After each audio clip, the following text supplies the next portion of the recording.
how to fix a login error on Netflix. If you're facing any kind of login issues on Netflix, the first thing to check is starting with your internet connection.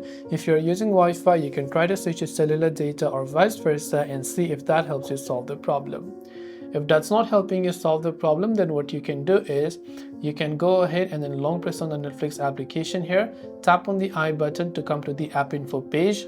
This setting will be found on any Android phone. If you're using iPhone, you can try to offload the app through settings. Now once you're here, go to the option called storage usage, where you can clear the cache fast and also choose to clear the data. Then after you've done that, go to your Play Store or App Store, check if the Netflix app has an update. If it does, then make sure to update it to the latest version. If it's still not working, then chances are that you're entering an incorrect credential. So you want to make sure that the email and password that is associated with your Netflix account is correct.